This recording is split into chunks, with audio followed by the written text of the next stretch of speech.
تم شیطان کی بات اور طاغوت کے چیلے بن گئے ہو، ان کے تخت پر اپنی جانوں کو قربان کر رہے ہو، ان کے دامن تھامتے ہو، ان کی یہ پکارے ہیں، ان کی جے پکارتے ہو۔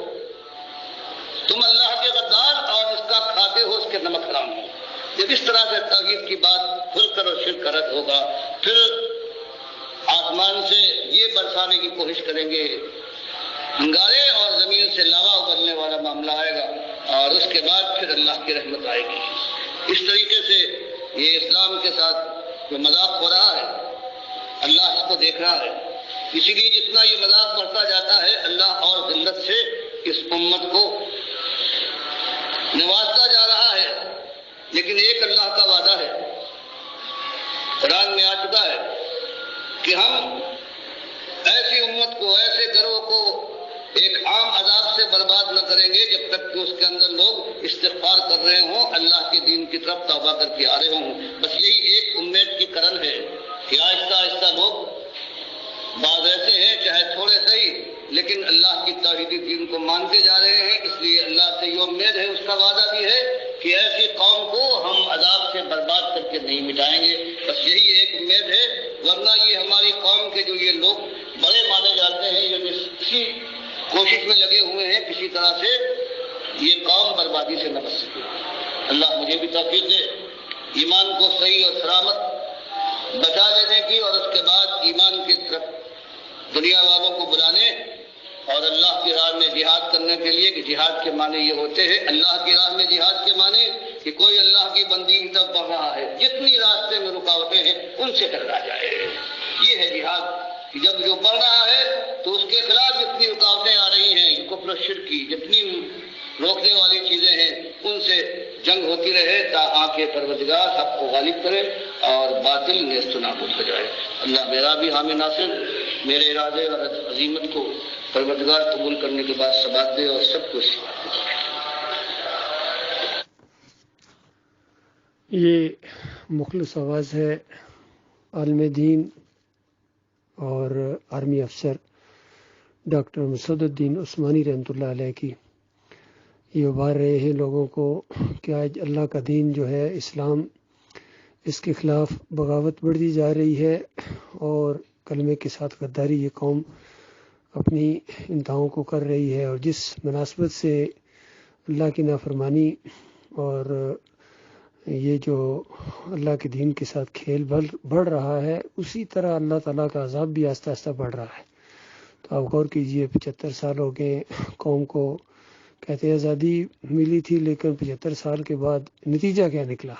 ایک تو یہ کہ آزادی ملی ہی کوئی نہیں تھی، گورے انگریزوں کے بعد یہ کالے انگریز آ گئے ہیں تو ان کی غلامی کے اندر، اور پھر قوم کو ابھارا جا رہا ہے کہ حقیقی آزادی اب میں تمہیں دوں گا، کلمے کا مطلب اب میں تمہیں صحیح بتا رہا ہوں۔ اس سے پہلے جو کہا گیا تھا پاکستان کا مطلب کیا، لا الہ الا اللہ، وہ تم صحیح طریقے سے نہیں سمجھے ہو، اب میں تمہیں صحیح سمجھا رہا ہوں کہ اللہ کے علاوہ کوئی خدا نہیں، اللہ کے علاوہ کسی کے سامنے جھکنا نہیں ہے۔ اور اسی تقریر کے بعد جا کے مزار کے سامنے جھک جاتے ہیں حضرت صاحب، بازو کے اوپر یا علی مدد کا پٹا بندھواتے ہیں، اور پھر جمہوریت کے اس مشرکانہ نظام کو نافذ کرنے کا ارادہ رکھتے ہیں، اور پھر کہتے ہیں مدینہ ریاست بن جائے گی۔ تو یہ وہی فریب کار ہے اللہ کے بندوں جو 75 سال سے آپ کو فریب دیتے آ رہے ہیں۔ کبھی نظام مصطفیٰ کا علم بلند کرتے ہیں اور کتاب کا نشان سامنے لے کے آتے ہیں، اور کبھی یہ متحدہ مجلس عمل، اور کبھی یہ مدینہ ریاست کا جال اور سبز باغ دکھائے جاتے ہیں۔ اللہ کے بندوں کب تک ان کے جال کے اندر پھنستے رہو گے؟ یہ خالص فریب کار اور دنیا دار لوگ ہیں۔ کبھی زمین کے اوپر سیمانوں میں اسلامی انقلاب یا کوئی جو اسلام کا ایک سسٹم ہوتا ہے وہ کبھی نافذ نہیں ہوا ہے اس انداز سے، بلکہ ہمیشہ توحید کی دعوت دی جاتی ہے۔ پہلے مانو اللہ تمہارا الہ کون ہے، تمہارا معبود کون ہے، تمہارا داتا دستگیر مشکل کشا حاجت روا کون ہے جو جس کو تم پکارو، کون ہے جو تمہاری مشکلیں حل کرتا ہے، کون ہے جو تمہیں روزی دیتا ہے، کون ہے جو تمہیں مارے گا پھر قیامت کے دن اٹھائے گا، جنت اور جہنم کس کے قبضے کے اندر ہے۔ یہ ساری چیزیں سامنے آئیں اور دنیا کی بجائے آخرت کی بازی کھیلی جائے اور آخرت کی دعوت دی جائے، تب یہ تبدیلی آئے گی اور صحیح معنوں میں حقیقی آزادی ملے گی۔ یہ جمہوریت کے مشرکانہ نظام کے ذریعے کبھی نہیں آئے گی۔ تو یہ جہاد کرنا پڑتا ہے اللہ کے راستے میں. یہ اللہ کے راستے کا جہاد ہوتا ہے. کس قدر فریب کے ساتھ آپ کو کہا جا رہا ہے کہ میں جہاد کر رہا ہوں، میں حق کے ساتھ کھڑا ہوں. یہ سب باطل ہیں، یہ باطل آپس میں ٹکرا رہے ہیں، ان کے مفادات ہیں، اقتدار کی جنگ ہے. اسلام کی بجائے اسلام آباد کے اوپر سب کی نظر ہے اور سب اللہ کے باغی ہیں اور کلمے کے غدار ہیں اور نمک حرام ہیں. انہی کے ساتھ صحیح معنوں میں معاذرائی ہوگی مخلص مومنوں کی. ابھی اگر یہ آپس میں لڑ رہے ہیں، یہ گویا ان کے سیمی فائنل ہو رہے ہیں. فائنل میچ جو ان کا ہونا ہے وہ مخلص مومنوں کے ساتھ ہونا ہے. اس وقت اللہ کی مدد جو ہوگی وہ مخلص مومنوں کے ساتھ ہوگی اور دین نافذ ہوگا پوری شان کے ساتھ اور عزت کے ساتھ. اسلام اپنا جھنڈا گاڑے گا اور اس کے بعد نہ یہ مزار رہیں گے، نہ یہ بت رہیں گے، مورتیاں رہیں گی، نہ واسطے وسیلے رہیں گے، نہ تعویذ گنڈے رہیں گے اور نہ پیری مریدی رہے گی اور نہ یہ جمہوریت کا مشرکانہ نظام رہے گا. اور ہر طرف اللہ کی بندگی ہوگی اس طریقے سے جس طرح آخری رسول محمد صلی اللہ علیہ وسلم نے طریقہ بتایا ہے اور صحابہ کرام نے اس کو اپنایا.